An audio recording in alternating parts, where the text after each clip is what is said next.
Boa noite, irmãos. Muito bom podermos estar aqui mais essa noite, podendo adorar esse Deus. Você pode estar se juntando a nós em louvor e declarando de verdade que não importa as circunstâncias, Deus vai continuar sendo Deus na sua vida. Porque nós não adoramos pelo que Ele pode fazer por nós, mas sim pelo que Ele é.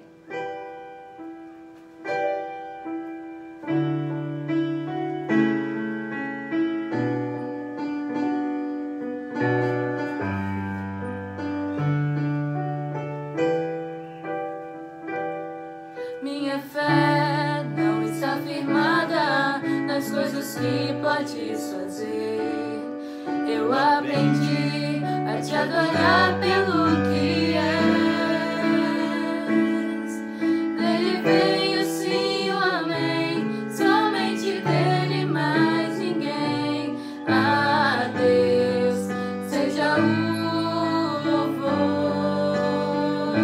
Se Deus fizer, Ele é Deus. Se não fizer, Ele é Deus. Se a porta abrir, Ele é Deus. Mas se fechar, continua sendo Deus. Se a doença vier, Ele é Deus. Se curado eu for, Ele é Deus. Se tudo der certo, Ele é Deus. Mas se não der, continua sendo Deus.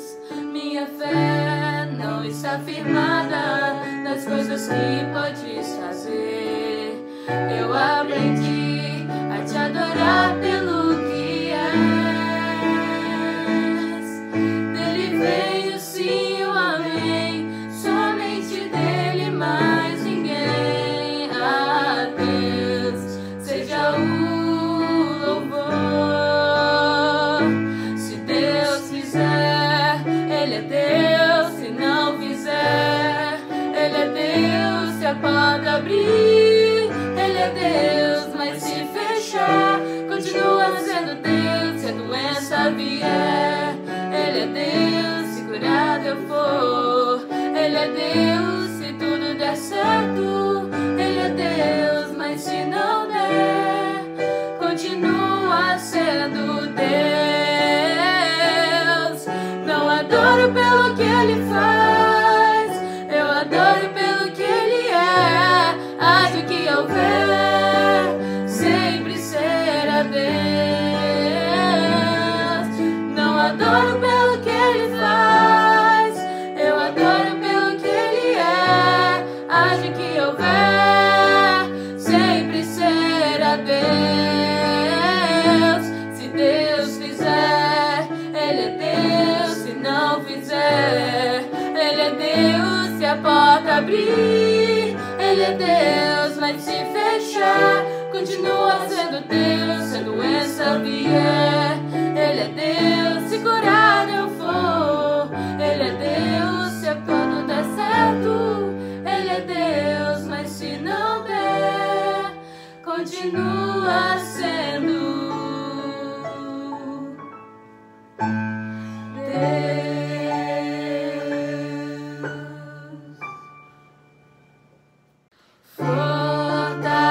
Fortalece a tua igreja, ó bendito Salvador. Dá-lhe tua plena graça, ó, renova seu vigor. Vivifica, santifica nossas almas, ó Senhor. Vivifica, santifica nossas almas, ó Senhor.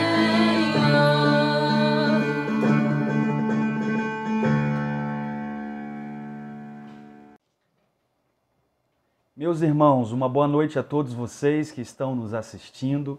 Sejam todos muito bem-vindos. Vocês que já são membros da Igreja Presbiteriana em Serra Dourada, você também que de vez em quando está aqui nos assistindo fique à vontade, que estes vídeos, que essas reflexões que temos feito no nosso canal aqui no YouTube sirvam para que a sua vida seja edificada aos pés do Senhor. Tanto as devocionais, quanto as reflexões nos nossos momentos dominicais que sirvam para abençoar a sua vida.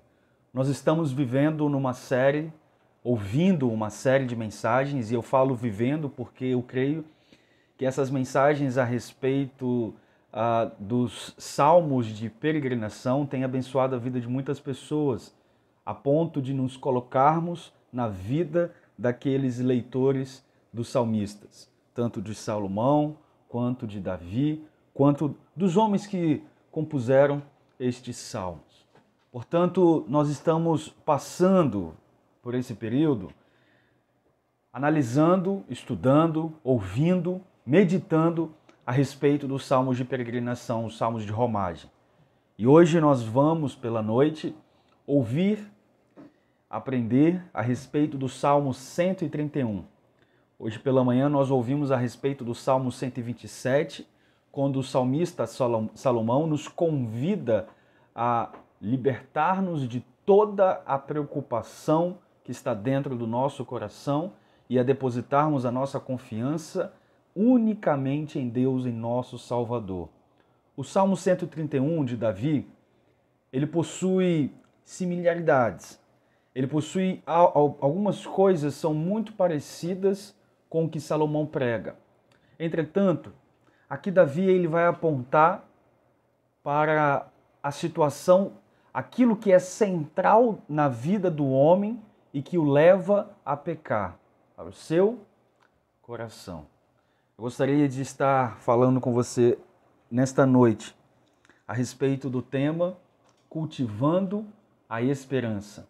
É mais um título, mais um tema da grande série de mensagens que nós estamos meditando nesses últimos meses, intitulada de Consolo para os que Choram.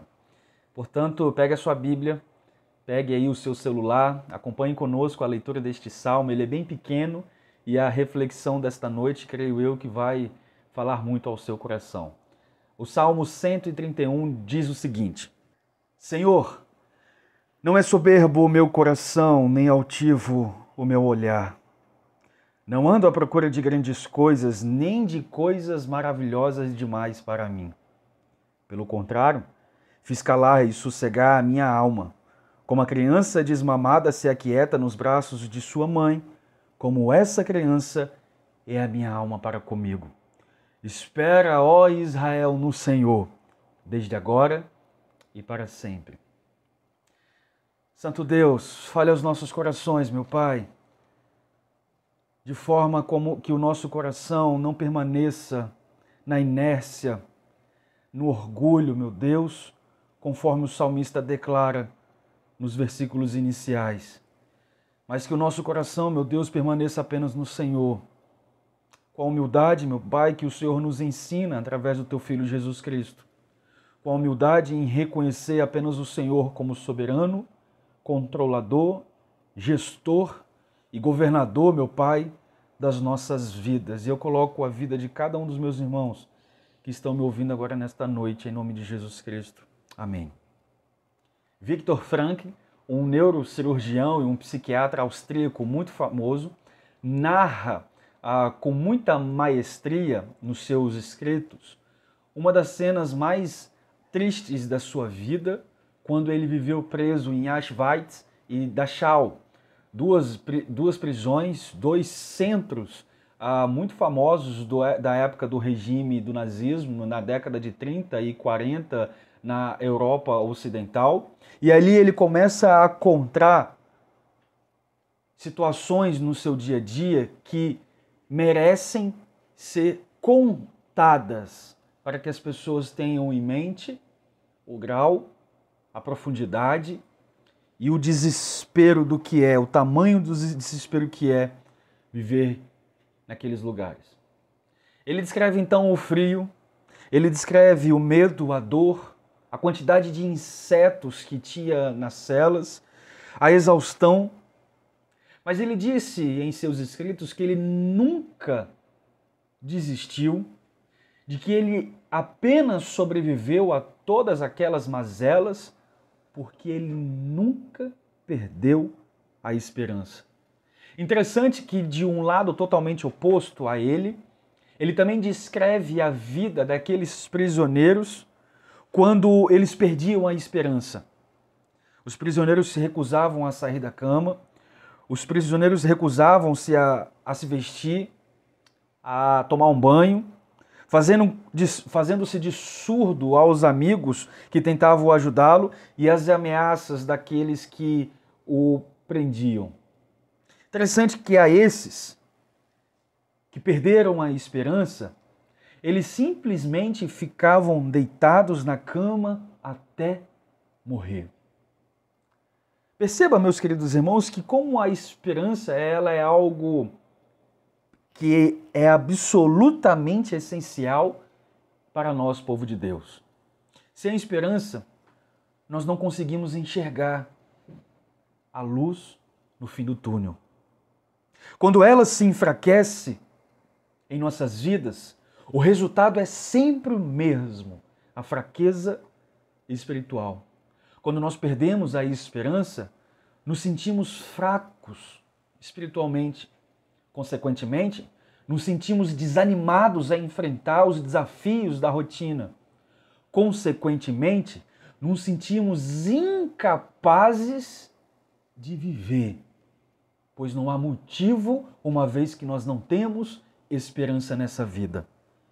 É imperativo, portanto, lembrar que nós estamos numa jornada, conforme eu tenho falado a vocês, que estes salmos são salmos de peregrinação. É uma jornada do povo de Deus rumo a um lugar celestial, rumo a um lugar onde a casa está longe, conforme João capítulo 14, Jesus falando ao seu povo que vai para um lugar e vai fazer moradas para nós, e a partir deste momento torna-se então a nossa vida uma jornada, uma peregrinação rumo a este lugar. É imperativo, meus queridos irmãos, lembrar que nós estamos vivendo nesta jornada e que a esperança é o combustível que nos mantém em movimento. É ela pela qual nós temos aptidão moral, física, a aptidão espiritual para combatermos todos os males que nos atormentam no dia a dia. Nós precisamos conservar e precisamos alimentar urgentemente a esperança dentro dos nossos corações. Mas o que é exatamente a esperança? Na primeira mensagem dessa série, Consolo para os que Choram, nós respondemos uma pergunta. E se eu perder a esperança? Parte 1 e parte 2, que você pode voltar depois aqui no nosso canal e acompanhar essa mensagem. Entretanto, a mensagem que nós temos aqui é totalmente distinta daquela, apesar de, no final, descobrirmos que há necessidade do homem colocar a esperança do seu coração em Deus. Esse é o resumo dessa mensagem, assim como aquela que eu preguei na primeira vez. Mas o que é esperança? O que é isso? O que é esse sentimento, esse substantivo abstrato que nós não vemos, mas sentimos? O que é isso que tanto tem nos incomodado nesses últimos tempos e por que a necessidade? Muitas vezes, meus queridos irmãos, eu faço essa pergunta porque muitas vezes o nosso entendimento sobre a esperança é confuso e desajeitado. É assim, nós não conseguimos compreender o conceito correto do que seja a esperança. Será que esperança é acreditar que determinada coisa possa acontecer?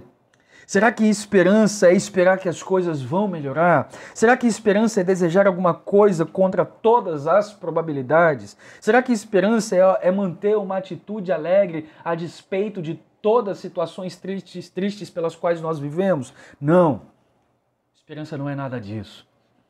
Em suma, esperança é aguardar confiantemente e com expectativa naquilo que Deus prometeu. Michel, e o que Deus prometeu? Romanos capítulo 15, versículo 4, quando o apóstolo Paulo faz um resumo da nossa esperança. Ele diz o seguinte: pois tudo quanto outrora foi escrito para o nosso ensino, foi escrito a fim de que, pela paciência e pela consolação nas Escrituras, tenhamos esperança. A Bíblia nos mostra o que Deus prometeu. Deus nos prometeu bênçãos eternas, bênçãos espirituais, bênçãos, meus queridos irmãos, sem as quais nós não vivemos, nem nos movemos e nem planejamos a nossa vida. Essas bênçãos eternas e espirituais são incondicionais, de acordo com aquilo que está registrado pelo próprio apóstolo Paulo em Efésios, no capítulo 1, no versículo 3. São bênçãos pelas quais Deus concede ao seu povo. E a partir de então, o seu povo regenerado vive em novidade de vida. Perceba que como a esperança não é algo abstrato, não é apenas um substantivo abstrato, mas é uma afirmação de todo cristão, de todo crente em Deus, de que é uma posição na qual nós aguardamos confiantemente e com expectativa naquilo que Deus prometeu ao seu povo. Esse tipo de esperança, ela serve de âncora para a nossa alma, meus irmãos. Âncora, a fim de lançar mão da esperança proposta, afirma o escritor aos Hebreus no capítulo 6, nos versículos 18 a 20, a qual temos por âncora da alma segura e firme, e que penetra além do véu, onde Jesus, como precursor, entrou por nós. Olha o que diz aqui a palavra do Senhor em Hebreus. Ele fala que a esperança é como âncora. E para que serve a âncora? A âncora, ela mantém o navio estável em águas turbulentas. No oceano, em grandes profundidades, a âncora é jogada para que o navio se mantenha estável diante de todas as turbulências que possam acontecer. Dessa forma, a esperança para nós que somos crentes em Jesus Cristo fornece estabilidade quando as circunstâncias da vida nos ameaçam a nos submergir. Perceba que como é importante lançarmos a nossa âncora, a nossa esperança nele, porque as tormentas vêm, os dias maus vêm, as tristezas vêm. Tudo isso vem para que o povo do Senhor seja desanimado, mas quando nós lançamos a âncora aos pés do Senhor, fincamos nele a nossa esperança e nada disso pode nos submergir. Nós temos aqui o Salmo 131. E é esta a razão pela qual Davi declara no Salmo 131, cultivando a esperança. E este é o nosso tema dessa noite. Cultivando a esperança no Senhor. O salmista Davi afirma para o seu Deus do seguinte, falando para o povo que estava em peregrinação, espera, ó Israel, no Senhor, desde agora e para sempre. Davi aqui tratando várias situações sentimentais nos corações daqueles israelitas. Ansiedade, angústia, tormenta, tristeza. E aqui quando ele fala, espera no Senhor, desde agora e para sempre, Davi não está prometendo nada além do que aguardar no Senhor. E aguardar no Senhor, meus queridos irmãos, não tem tempo, não tem ocasião, não tem limite, não é condicionado a nada nesta terra. É condicionado apenas à fidelidade do nosso coração de permanecer com os nossos olhos intactos em Deus. Portanto, Davi aqui ele encoraja o povo de Deus a esperar confiantemente e com expectativa naquilo que Deus prometeu. As peregrinações do povo tinham um objetivo único, meus irmãos. Nós vimos hoje pela manhã, no Salmo 127, mais uma vez, onde eu cito que os salmos de peregrinação, eles servem como um objetivo único, focar naquilo que Deus havia prometido a eles, de que haveria uma terra segura para viver em dias seguros, conforme as bênçãos de um Deus que protege o seu povo. De que eles, então, viveriam dias seguros, numa terra segura, por um Deus que protege. De que forma eles deveriam esperar confiantemente? E aqui o Salmo fala. Encontramos a resposta na primeira parte do Salmo. Basicamente, Davi aqui diz que precisamos lidar com duas situações. Em primeiro lugar, nós precisamos lidar com o nosso orgulho, subjugando e humilhando o nosso coração. É isso que ele diz no versículo 1.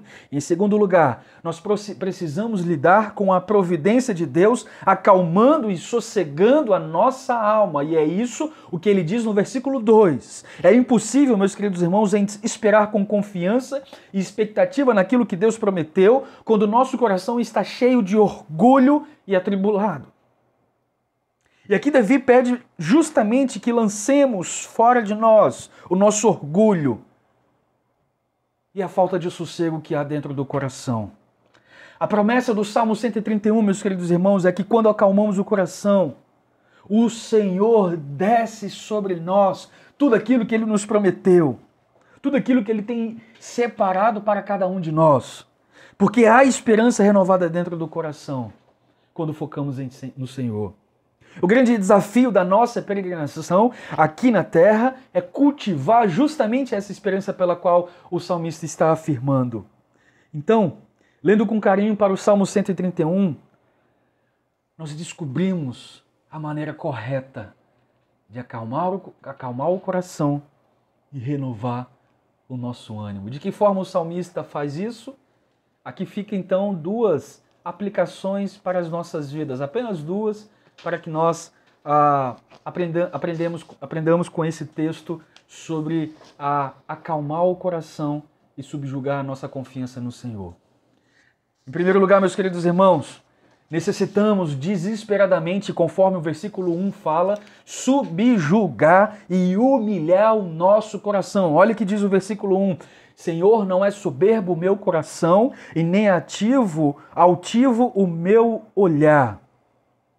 Aqui Davi, ele vai dizer o seguinte: não ando à procura de grandes coisas e nem de coisas maravilhosas demais para mim. Aqui Davi, meus queridos irmãos, nos fala de três situações diferentes. Ele encoraja o povo de Deus, em primeiro lugar, a esperar confiantemente no Senhor. Aqui Davi diz que o coração não é soberbo. Quando ele fala isso, ele está dizendo de que o orgulho é congênito, de que ele reside no coração. Davi ainda vai dizer que o seu olhar não é altivo. E ele revela então qual é a ambição do coração. Desejando aceitação, admiração e bajulação. E a afirmação de Davi, quando ele diz que não ando à procura de grandes coisas, revela que o orgulho normalmente nos conduz ao quê? À presunção, desejando grandes coisas e procurando coisas maravilhosas. Perceba como Davi aqui, ele ataca o seu próprio coração.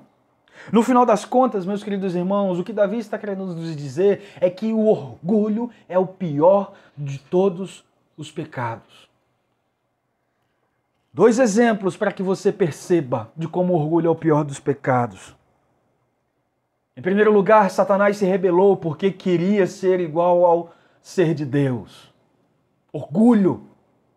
Em segundo lugar, Adão e Eva se rebelaram porque eles queriam a autonomia, fizeram a mesma coisa, queriam o ser de Deus. Desejavam ter o poder de Deus, a autonomia de governarem as suas próprias vidas. E desde então, o homem tem enfrentado problemas seríssimos com esse estado apaixonado por si mesmo. Em seu estado de inocência no jardim, Adão e Eva foram criados para o quê? Para viverem em adoração com o seu Deus. Eles eram dirigidos por um amor próprio verdadeiro. Amor que Deus havia colocado no coração daqueles dois para que eles pudessem, com toda a sinceridade, elevar a adoração ao Senhor. Eles amavam o fato de viverem no jardim. Eles amavam a felicidade. E pelo fato, meus queridos irmãos, de verem com Deus como o seu bem maior, a fonte de felicidade, eles amavam a Deus. E por essa razão, os sentimentos que eles tinham no coração eram corretamente dirigidos. Entretanto, desde que houve a queda, a nossa alma foi direcionada para o amor próprio falso. diferentemente daquele primeiro amor próprio verdadeiro. Nós ainda amamos a felicidade. E como amamos a felicidade? Entretanto, não vemos mais Deus como o bem maior. Em vez disso, nós vemos a nós mesmos nessa função. Pelo fato de não mais amarmos a Deus, nossos sentimentos são mal direcionados. Perceba aqui, meus queridos irmãos, que como o orgulho foi a fonte de toda a maldade humana. E esse amor orgulhoso por nós mesmos nos coloca no lugar errado, encontrando-se na raiz de todo e qualquer pecado, e todo e qualquer pecado a Deus, usurpando-lhe a glória que lhe é devida. Essa é a razão, meus queridos irmãos, por que o pecado do orgulho torna-se um objeto de ódio por parte de Deus, e é justamente isso, se você puder adiantar a sua Bíblia, é que vai dizer Provérbios, no capítulo 16, no versículo 5, quando a palavra do Senhor diz o seguinte: abominável é ao Senhor todo arrogante de coração, é evidente que não ficará impune. O que quer dizer aqui, Michel, a palavra do Senhor, quando vai falar a respeito de que o orgulhoso não terá, que o orgulhoso será impune? Quer dizer, meus irmãos, o pior quadro de vida com Deus. Quer dizer, meus irmãos, o pior pecado, que é o orgulho, e é uma maneira de idolatrar a outras coisas que não sejam a Deus. Deus tem prazer que o seu nome seja louvado. Deus tem prazer que o seu nome seja exaltado. Deus tem prazer, meus irmãos, que o seu povo viva em obediência a Ele e não ao seu próprio coração. É por isso que Ele tem um ódio, por isso que recairá sobre nós, orgulhosos, juiz de Deus sobre as nossas vidas, a menos que nós nos arrependamos de nossos pecados, e orgulho sendo o maior de nossos pecados. A palavra de Deus nos traz, meus queridos irmãos, de que o orgulho é o nosso maior problema. Não a saúde débil, não os problemas do dia a dia, não os filhos rebeldes, não os vizinhos muitas vezes difíceis, não relacionamentos quebrados que temos na vida, não problemas financeiros, não sonhos desfeitos ou aflições assustadoras. Davi sabe disso e ele sabe que o seu orgulho torna impossível esperar no Senhor no meio da aflição. Por isso que ele fala aqui, botando o seu coração literalmente para fora, a fim de que o seu orgulho seja esmagado por Deus. Assim ele alega ter subjugado e humilhado o seu coração. Isso não é alegar, meus queridos irmãos, perfeição. Aqui Davi não quer que olhemos para ele no sentido de, nossa, que bonito, olha o que Davi fez, olha como que Davi se colocou, um homem orgulhoso, agora um homem humilde na presença do Senhor. Não.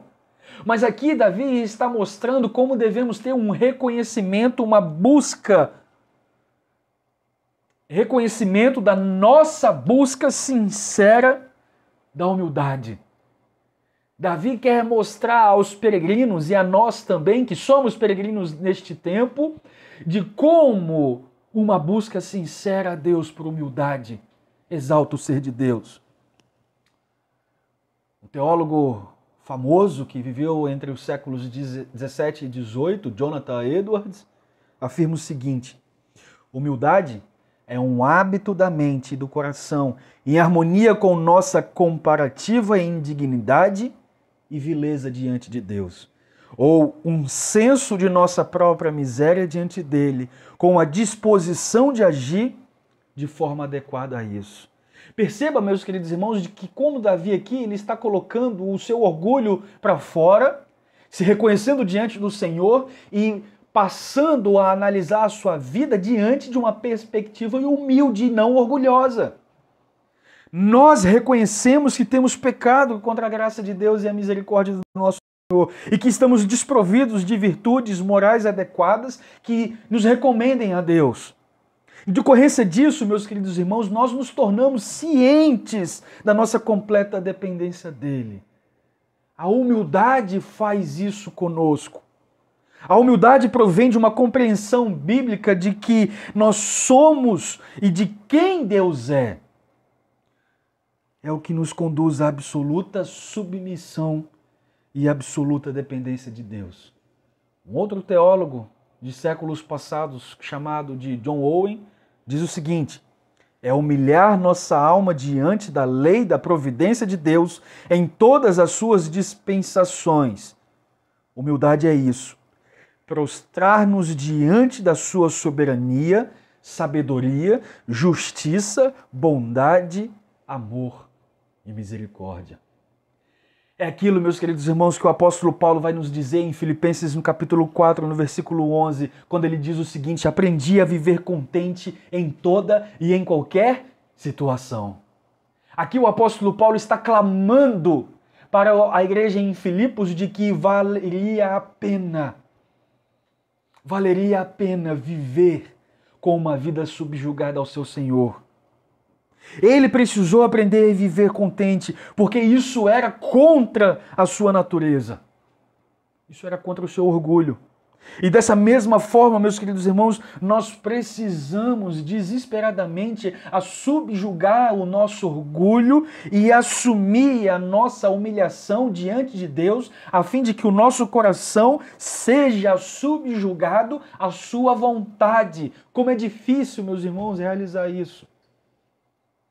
Eu falo por mim, como é difícil abandonar o nosso orgulho, nos humilhar diante de Deus, porque fazendo isso nós matamos muitas coisas que temos em vida. Sonhos, desejos, vontades. Sabe, hoje pela manhã nós conversamos com os adolescentes, na liderança da tia Cíntia, a respeito de chamado. E como é importante, meus queridos irmãos, analisarmos o chamado que Deus tem para as nossas vidas do ponto de vista da humildade, não do orgulho. Eu servi a Deus aqui nesta área, porque nesta área aqui, ao mesmo tempo, eu sirvo a Deus e ganho dinheiro. Vou servir a Deus aqui nessa área, porque ao mesmo tempo que eu sirvo a Deus, eu fico mais próximo daquela menina que eu sou apaixonado. Vou servir a Deus aqui nesta área porque, ao mesmo tempo, eu sirvo a Deus e satisfaço as vontades da minha família. Perceba que não tem como caminhar das duas coisas juntas, orgulho e humildade. Ou nós nos humilhamos debaixo da mão poderosa do nosso Deus, a fim de vivermos um chamado maravilhoso que Ele tem para as nossas vidas. Ou nos orgulhamos com a prepotência do nosso coração e achamos que vivemos para Deus, quando na verdade estamos vivendo para nós mesmos. Quando fazemos isso, meus queridos irmãos, quando nos humilhamos debaixo da mão bondosa do nosso Deus, sabe qual é o resultado? Eu vou dizer qual é o resultado. É contentamento. E a palavra contentamento não quer dizer obrigatoriamente que você está feliz, esbravejadamente feliz, mas que você está contemplando tudo aquilo que está nas tuas mãos, que você ama tudo aquilo que vem de Deus, que você aceita por humildade a vontade do Senhor sobre a sua vida. Contentamento é uma qualidade, meus queridos irmãos, indispensável a todos nós, que diz respeito a esperar com confiança naquilo que Deus prometeu. E é por isso que eu afirmei que não obrigatoriamente contentamento quer dizer felicidade. Porque muitas vezes, meus irmãos, o que Deus tem para nós, em determinados momentos, pode entristecer o nosso coração, porque nós queremos o quê? Viver através do orgulho. Viver através do orgulho quer dizer que vivemos através da nossa vontade. Entretanto, quando nos colocamos na vontade do Senhor, e quando vemos que aquilo que Ele tem para as nossas vidas é totalmente distinto, em determinados momentos podemos nos entristecer, mas seremos totalmente satisfeitos nele quando percebermos que estamos realizando a vontade dele, não a nossa. É por isso que o salmista vai afirmar essas questões do seu coração. O salmista aqui está nos ensinando a subjugar e humilhar o nosso coração diante de Deus, irmãos, para que possamos perceber como o Senhor tem sido bondoso para conosco. Em segundo lugar e em último lugar, o versículo 2 nos ensina que devemos acalmar e aquietar a alma. Por que a alma de Davi precisa ser acalmada e aquietada, irmãos? Talvez ele esteja lutando com algum desejo desenfreado, algum pecado cobiçado, algum anseio desmedido, alguma preocupação duvidosa ou com alguma murmuração ingrata, levando a desconfiar do seu Deus. Talvez Davi esteja passando por algum desses momentos em sua vida. Qualquer que tenha sido o caso, ele diz, versículo 2, fiz calar e sossegar a minha alma como a criança desmamada se aquieta nos braços da sua mãe. O que Davi está querendo dizer aqui? Criança desmamada, porque criança desmamada ela não contesta nada. A criança desmamada ela não espera nada além daquilo que a mamãe pode lhe dar. Não tem mais nada para receber além daquilo que a mãe pode dar. De forma semelhante, Davi acalma e aquieta sua alma, cultivando a abnegação. Sim, ele se retira, ele sai de cena e afirma que somente Deus pode controlar a sua vida. Aquieta a alma nessa verdade. Ele enfraquece a sua conexão com o mundo e aprende a valorizar as coisas de acordo com o valor que elas têm. Além disso, meus queridos irmãos, uma criança desmamada confia em sua mãe com respeito a tudo e descansa na provisão dela. Interessante que como a criança desmamada olha para a mamãe como se fosse tudo aquilo que ela tem na vida, e de fato é. Dessa mesma forma, Davi acalma e aquieta a sua alma, cultivando a sua dependência, reconhecendo que todas as coisas procedem de Deus. Por fim, meus irmãos, assim como a criança desmamada está contente com aquilo que sua mãe lhe dá. Em outras palavras, ela está satisfeita com coisas pequenas. A criança desmamada está satisfeita com coisas miúdas. Dessa mesma forma, Davi acalma e aquieta sua alma, cultivando contentamento e aprendendo a viver com aquilo que Deus dá. Você sabe o que é viver com aquilo que Deus dá? Você sabe o que é descansar e cultivar com aquilo que Deus dá? Interessante que aqui Davi utiliza a figura de uma criança.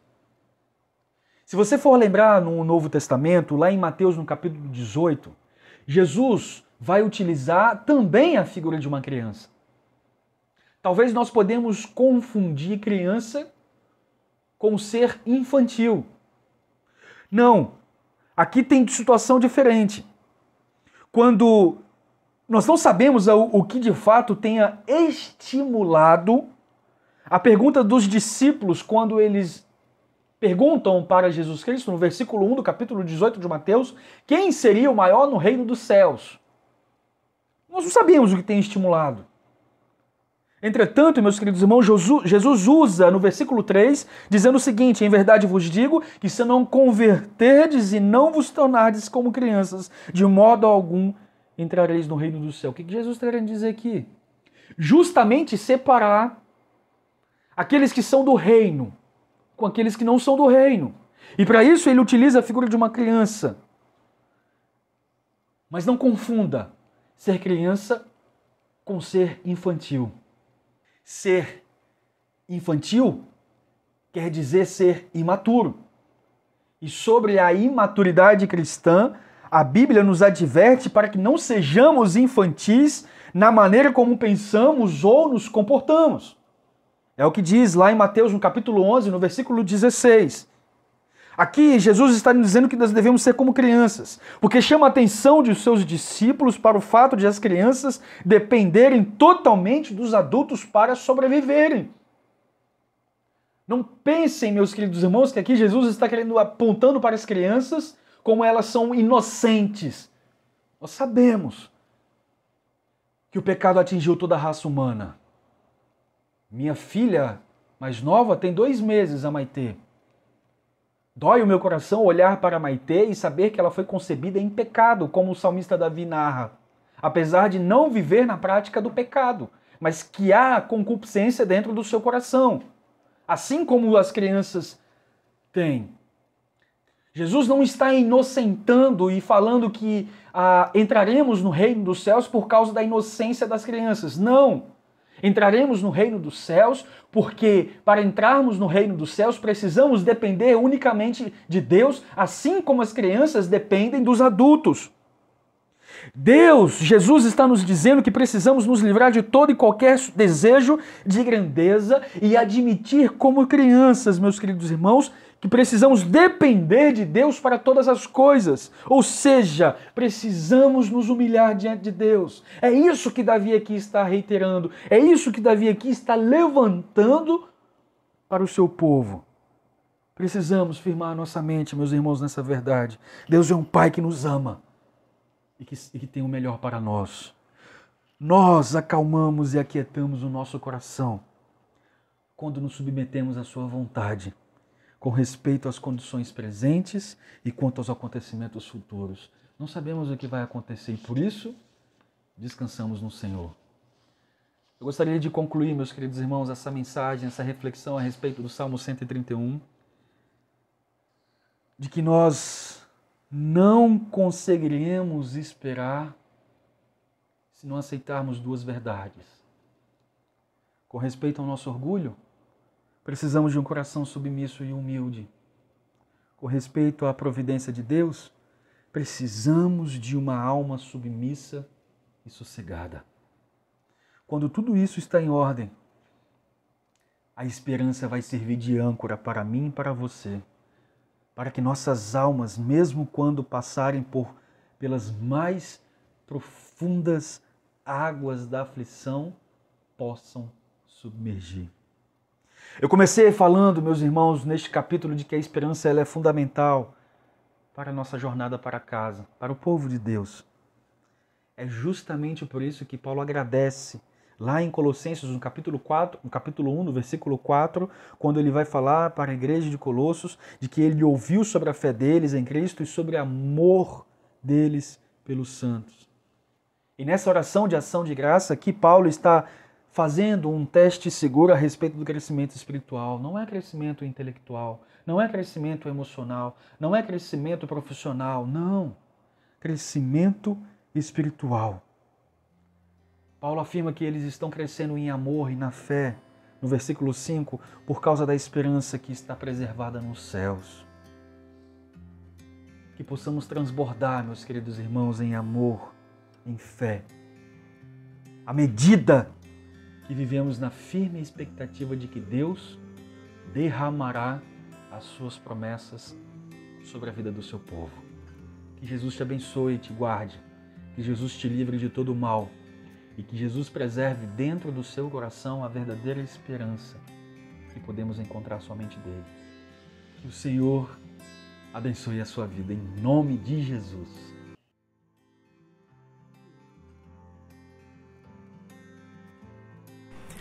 Vai dar tudo certo, Deus está no controle de todas as coisas. Hoje não estamos nos melhores momentos, mas em breve estaremos. Gente, vai passar. Vai com Deus. Oi, tudo bom? Você é forte, isso tudo vai passar, são coisas de momento. Deus está no controle de tudo. Isso vai passar, tamo junto. Ei, nesse momento difícil, tô passando aqui pra falar que vai dar tudo certo, Deus tá no controle dessa situação. E logo logo nossa vida vai voltar ao normal sim. Deus continue te abençoando sempre. Um beijo. Oi, tô passando aqui pra te desejar um feliz ano e pra dizer que isso tudo vai passar. É só confiar em Deus, tá bom? Ele tem um plano pra nós. Deus tá no controle de tudo. Confia nele que vai dar tudo certo. Logo estaremos juntos novamente. E pessoal, passando aqui para dizer para vocês que vai passar, vai ficar tudo bem e que Deus está conosco. Ele é quem pode suprir todas as nossas expectativas e também acalentar todo tipo de angústia que possamos ter ou estejamos passando nesse momento. Vamos crer e juntos nós podemos mais. Daqui a pouco estaremos juntos. Aguente firme. Oi! Eu sei que nesse tempo está sendo muito difícil, então que Deus abençoe mais ainda, tá bom? Vai dar tudo certo, logo logo isso vai passar. Beijo! Sei que tá difícil a sua situação agora, mas pode ficar tranquilo, tá tudo na mão de Deus e vai passar. Estamos passando por um momento difícil? Estamos, mas lembre-se, vai passar. Vai tudo passar, logo logo estaremos juntos na nossa igreja, cultuando ao Senhor presencialmente. Um abraço. Eu sei que estamos passando um momento difícil, mas vai passar. Oi, igreja. Tudo isso passar, hein? Vai se ver. Tchau. Olá, igreja. Estamos passando dias difíceis. Nosso coração anda angustiado, anda triste, mas confie naquele que tudo pode e tudo fará. Fique com Deus, isso tudo vai passar. Oi, gente, vai dar tudo certo. Fé em Deus, isso daqui a pouco vai passar. Bom, eu sei que esse tempo tem sido difícil pra todo mundo, né? Mas Deus tá com a gente, vai ficar tudo bem, vai passar. E é isso, Deus abençoe a todos vocês. Ei, vai passar, somos obra-prima do Criador, não desiste não. Tem muita gente dependendo de você, tem muita gente precisando do seu sorriso, tem alguém do seu lado precisa muito do seu amor. Não desiste, falta pouco. Creia no Senhor apenas, de todo o seu coração, e tenha a certeza de que tudo isso vai passar. Forte abraço, igreja!